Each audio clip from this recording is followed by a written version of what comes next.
വരണം വരണം വരണം. അങ്ങാട്ടിരി. ഇത് എവിടെയായിരുന്നു താമസിച്ചു പോയല്ലേ എല്ലാരും? അങ്ങാട്ടിരി. ഇവന്മാരിത് എവിടെ പോയിരിക്കാണ്? ആ, അച്ഛൻ എത്തിയിട്ടില്ല കേട്ടാ. അച്ഛനിപ്പോ വരും. ആ മോളെ ഇങ്ങ് വന്നേ. എന്താ പച്ചാ? വരുന്നവർക്ക് മുഴുവൻ ചായ ഉണ്ടാക്കാൻ നിന്ന മൂന്നാറിലെ തേയില മുഴുവൻ തികയല. ഉമ്മറത്ത് വരുന്നവർക്ക് ഇത്തിരി വെള്ളമെങ്കിലും കൊടുക്കണ്ടേ അപ്പച്ചാ? എടി അതിനപ്പുറത്ത് ഞാൻ കിണർ കുത്തിയിട്ടുണ്ട്. വേണ്ടവരെ അവിടെ നിന്ന് കോരി കുടിച്ചോളും.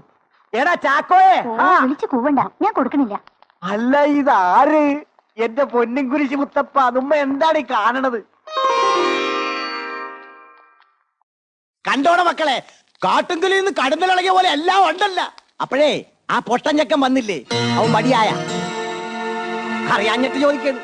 കാട്ടുങ്കലുകാർക്ക് കർത്താവ് നമ്പുരാൻ കനിഞ്ഞു തന്ന പൊട്ടനല്ലേ, അവനെ കാണാഞ്ഞിട്ട് ചോദിച്ചതാണ്. ചേട്ടാ വേണ്ട. അയ്യോ ഞാനൊന്നും പറഞ്ഞില്ലേ. വന്ന കാലേ നിൽക്കാതെ ഇവിടെ മുടിഞ്ഞു പോണ കർത്താവേ എന്ന് പറഞ്ഞ് വലതുകാലം വെച്ചും കാട്ട് കയറിയാട്ടെ. വാ.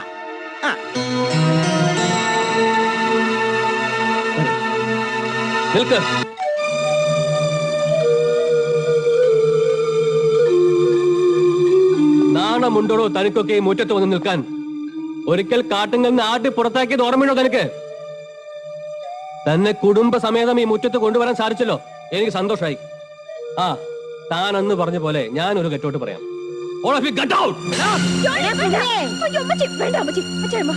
നിങ്ങളവിടെ നിൽക്ക്. ഇവരോട് ഇവിടെ ഇറങ്ങി പോകാൻ പറയാൻ തനിക്കെന്ന അവകാശം? അമറാജ് ചേട്ടാ, നിങ്ങൾ പറഞ്ഞിട്ടില്ലേ ഞാൻ ഇവരെ ഈ മുറ്റത്തേക്ക് കൊണ്ടുവന്നത്? ദൈവത്തിന് വരക്കാത്ത പണി കാണിക്കരുത്. ഓ എന്റെ വന്ധ്യ പിതാവേ, എന്റെ കൊച്ചുപെങ്ങള് കൊച്ചു ത്രേസ്യയുടെ ഏക മകനാണ് ഈ നിൽക്കണ സക്കറിയാച്ചൻ. കൊച്ചു ത്രേസ്യയുടെ അവകാശം ഇതുവരെ ഒഴിമുറി വെച്ച് പോകാത്തത് കൊണ്ട് ഇവിടെ നിന്ന് ഇറങ്ങിപ്പോകാൻ പറയാനുള്ള അധികാരം ഇവനും ഉണ്ടച്ചോ. അപ്പൊ താൻ പറഞ്ഞതെല്ലാം തട്ടിപ്പായിരുന്നല്ലേ? അതെ അച്ചോ, തട്ടിപ്പിന്റെ പുസ്തകം 10 മുതൽ 18 വരെയുള്ള വാക്യങ്ങൾ. ഇവരെ ഇവിടെ കൊണ്ടുവരാൻ വേണ്ടി മാത്രമാണ് ഈ കുടുംബ പ്രാർത്ഥന ഞാൻ ഇവിടെ വയ്ക്കാന്ന് പറഞ്ഞത്. അത് നടന്നു. ഇനി അച്ഛന് ഇവറ്റകളെയും വിളിച്ചോണ്ട് പോ. ചെല്ല് ചെല്ല്. നിക്ക്. കോഴിപ്പള്ളി തറവാടിന് മുന്നിൽ ഭിക്ഷയ്ക്ക് വരുന്നവരെ ഞങ്ങൾ വെറും കൈയോടെ പറഞ്ഞു വിടാറില്ല. ഇതാ എടുത്തോ.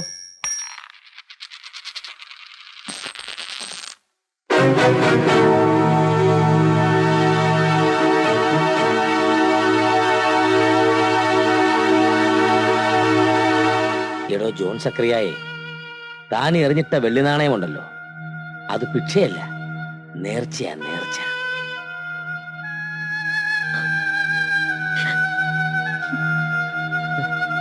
ഈ തിരുക്കുടുംബത്തിന് മുമ്പിലേക്ക് പരിഹാസത്തോടെ ഒരു പാപി എറിഞ്ഞെന്ന നേർച്ച ദൈവത്തിന്റെ പേരിൽ ഈ മുറ്റത്ത് വന്നതുകൊണ്ട് ഞങ്ങൾ ഈ നേർച്ച സ്വീകരിക്കുക. നന്ദി. അച്ചായമ്മ, നമുക്ക് പോകാം.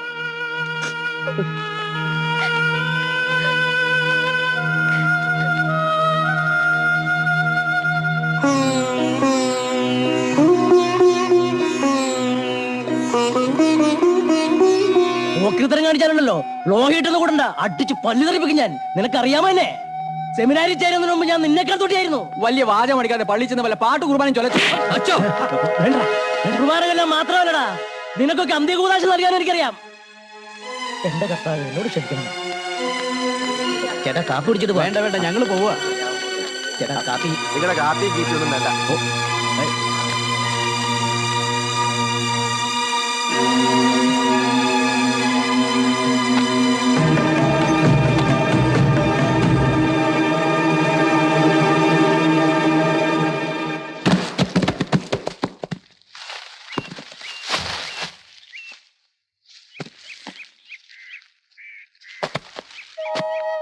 ഇന്നലത്തെ സംഭവത്തിൽ എനിക്ക് വലിയ വിഷമമുണ്ട്. മെറീന നിസ്സഹായാണെന്ന് എനിക്കറിയാം. ഏതായാലും അച്ചായന്റെ മനസ്സിൽ അത് വല്ലാത്തൊരു മുറിവുണ്ടാക്കിയിട്ടുണ്ട്. അവർക്ക് വേണ്ടി ഞാൻ മാപ്പ് ചോദിച്ചെന്ന് അച്ചായനോട് പറയണം. ഞാൻ പോട്ടെ.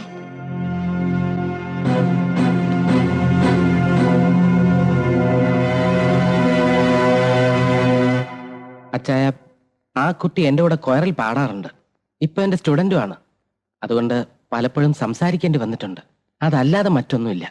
അല്ല, അങ്ങനെ എന്തെങ്കിലും മനസ്സിൽ തോന്നിയിട്ടുണ്ടെങ്കിൽ നീ ഇതങ്ങ് മറന്നുകളാ. കോഴിപ്പള്ളിക്കാരെ നമ്മൾ ഒരുപാട് വേദനിപ്പിക്കുകയും ദ്രോഹിക്കുകയും ചെയ്തിട്ടുണ്ട്. അവരുമായിട്ട് നമുക്കൊരിക്കലും യോജിക്കാൻ കഴിയില്ല.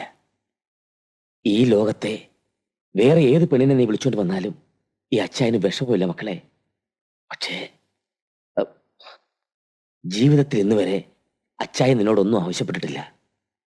ഇപ്പൊ ആദ്യമായി ആവശ്യപ്പെടുന്നു ഒരേ ഒരു കാര്യം. കോഴിപ്പള്ളിന്ന് നിനക്കൊരു ബന്ധം ഉണ്ടാവില്ലെന്ന് നീ അച്ചായന് വാക്ക് തരണം.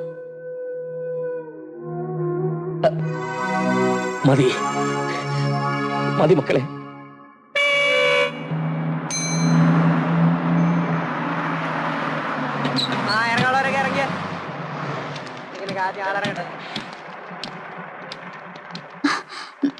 സാർ, കുട്ടി നടന്നോളൂ.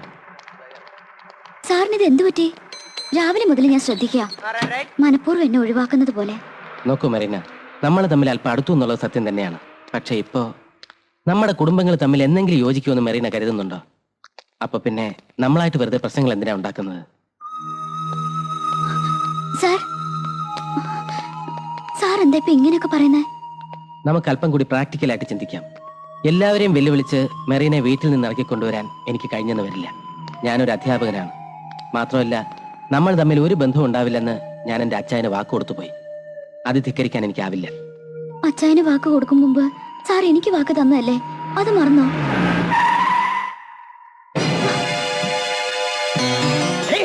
നിനക്ക് ശൃംഗരിക്കാൻ വേറെ ആരും കിട്ടില്ലടി. കേറി വണ്ടിയിൽ. അവളുടെ ഒരു പഠിത്തം.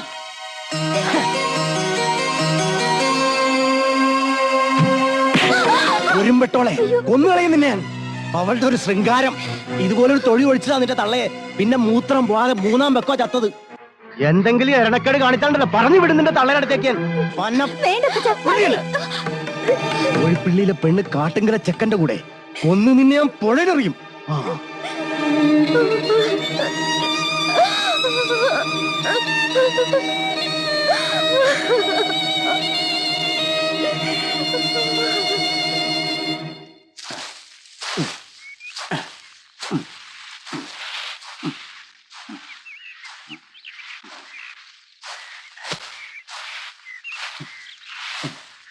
എന്താ മുതലാളി മോനെ കുട്ടി വരണമെന്ന് പറഞ്ഞത്? തന്റെ മോനൊരു ജോലി കൊടുക്കാന്ന് കരുതിയാണ്.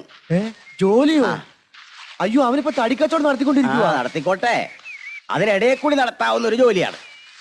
എടോ, എന്റെ മോളെ കൊണ്ട് തന്റെ മോനെ കല്യാണം കഴിപ്പിച്ചാൽ കൊള്ളാവുന്നൊരു ആലോചന. എന്റെ കർത്താവേ. താനിങ്ങനെ അന്തം വിട്ട് നോക്കി നിൽക്കാതെ നെല്ല് ചിക്കടോ. വേഗം ചിക്കി തീർത്താൽ നമുക്ക് അകത്തിരുന്ന് സംസാരിക്കാന്ന്. തനിക്കറിയാല്ല, ആകെ ഉള്ള പെൺതരിയാണ് അവള്. തനിക്കും മോനും ഒരു ലോട്ടറി അടിച്ചെന്ന് കരുതിയാ മതി. എന്റെ മോളെ നീ കണ്ടിട്ടുണ്ടല്ലോ, അവളെ നിനക്ക് ഇഷ്ടമാണ്. ഓ, അവന്റെ ഒരു പുഞ്ചിരി കണ്ടില്ലേ? എടാ, നോക്കി നിൽക്കാതെ എല്ലാം കടിച്ചിക്കടാ. അങ്ങോട്ട് ചിക്ക്. എങ്ങനെ അനുസരണയുള്ള ഒരു മരുമോനെയാണ് എനിക്ക് വേണ്ടത്. കുടിക്കാൻ എടുക്കട്ടെ? അയ്യോ വേണ്ടായേ. അകത്തേക്ക് ഇരിക്കാം. പെണ്ണ് കാണാൻ വന്ന ചെക്കനെ കൊണ്ടാണ് ഇതൊക്കെ ചെയ്യിക്കുന്നത്. അതിനെന്താണ്, പെണ്ണ് കെട്ടിക്കഴിഞ്ഞാൽ അവൻ ഇതൊക്കെ തന്നെയാണല്ലോ ഇവിടെ പണി. നിർത്ത്. വാ, നമുക്ക് അകത്തട്ടിരിക്കാം. ദേ വെള്ളം കുടിച്ച് തച്ചൊപ്പിക്കാൻ നോക്കല്ലേ, പണിയെടുക്കാൻ നോക്ക്.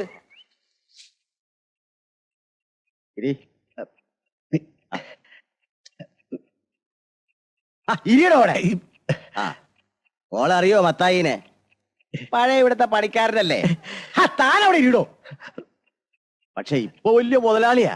എന്നാൽ അഹങ്കാരമൊന്നുമില്ല കേട്ടാ. വിളിച്ചാ വിളിപ്പുറത്താ.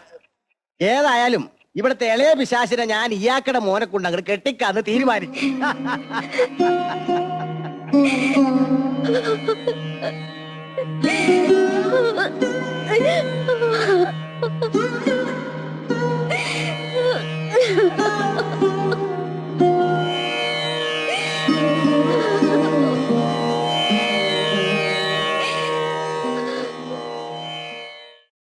എന്താ കുട്ടി നീ പറയുന്നത്? അപ്പച്ചൻ എന്റെ മനസ്സമ്മതം ഉറപ്പിക്കാൻ പോവാ. പള്ളിയിൽ വന്ന് കഴിയുമ്പോ ആ ചെക്കനെ കെട്ടാൻ എനിക്ക് സമ്മതമല്ലെന്ന് ഞാൻ തുറന്നു പറയും. കുടുംബങ്ങൾ തമ്മിലുള്ള വഴക്ക് കാരണം സാറ് പിന്മാറുക. പക്ഷേ ഞാൻ പിന്മാറില്ല. അച്ഛൻ സാറിന് പറഞ്ഞ് സമ്മതിപ്പിക്കണം. എന്റെ വാശി ഏതാണ്ടൊക്കെ അച്ഛൻ അറിയാലോ. നാളെ 12 മണി മുട്ടുന്നതിന് മുൻപ് അച്ഛൻ സാറിനെ കൊണ്ടൊരു തീരുമാനം എടുപ്പിച്ചില്ലെങ്കിൽ ഞാൻ ഈ പള്ളിമുറ്റത്ത് വന്ന് വിഷം കഴിച്ചു മരിക്കും. എന്റെ കർത്താവേ.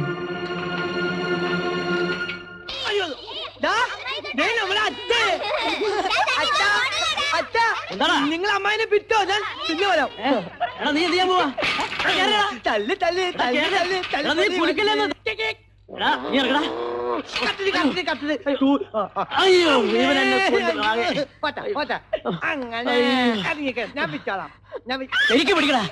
ചേർത്തി എന്താച്ചോ ചേർത്തി കോഴിപ്പള്ളിക്കാരോട്ടുള്ള വഴക്ക് ഉടനെ പറഞ്ഞു നിർത്തി നോക്കൂ, ഇല്ലെങ്കിൽ ആകെ കുഴപ്പമാകും. അച്ഛൻ ഒരു പ്രാവശ്യം പറയുന്നത് കേട്ട് ഞങ്ങൾ അവിടെ ചെന്ന് നാണം കെട്ടതാ. ഇത് രമ്യതയിൽ എത്തിച്ചില്ലെങ്കിൽ പള്ളിമുറ്റത്ത് കുഴപ്പമുണ്ടാവും. ഓ ഒരുപാട് കുഴപ്പമുണ്ടായിണ്ട്. അച്ഛൻ ഈ കാര്യം പറഞ്ഞ് ഇങ്ങോട്ട് വരില്ല. ധോണി എവിടെ? അവൻ കോളേജിലാ. എങ്കിലും നേരത്തെ പറയാൻ പാടില്ലേ? അച്ഛൻ ചോദിച്ചില്ലല്ല. അച്ഛാ ഞാൻ ഇപ്പൊ വരാട്ടോ. ലൂസിഫറേ, എടാ അവിടെ നിക്കടാ. ലൂസിഫർ അച്ഛന്റെ അച്ഛൻ. എടാ സൈക്കിൾ കൊണ്ടുപോടാ. എടാ എനിക്കൊരിടത്ത് പോകാനാണെന്ന്. ഈ മന്ദബുദ്ധിയെ കൊണ്ട് തോറ്റു. അച്ഛൻ എന്താ സ്വർഗത്തിലേക്കുള്ള വഴി തേടുകയാണ്? ലോറൻസേ, അത്യാവശ്യമായിട്ട് ജോലിയുടെ കോളേജ് വരെ ഒന്ന് പോണം. എന്താ കാര്യം? പ്രശ്നമാണ്. എന്നാ കേറിക്കട്ടെ. നീ വണ്ടി എടുത്തോ.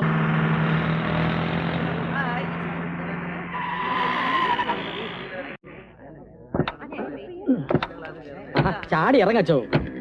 വേഗം വാ. ആ എവിടെയാണ് അവൻ? മോർച്ചറിയിലായിരുന്നെങ്കിൽ ഞാൻ പറയായിരുന്നു.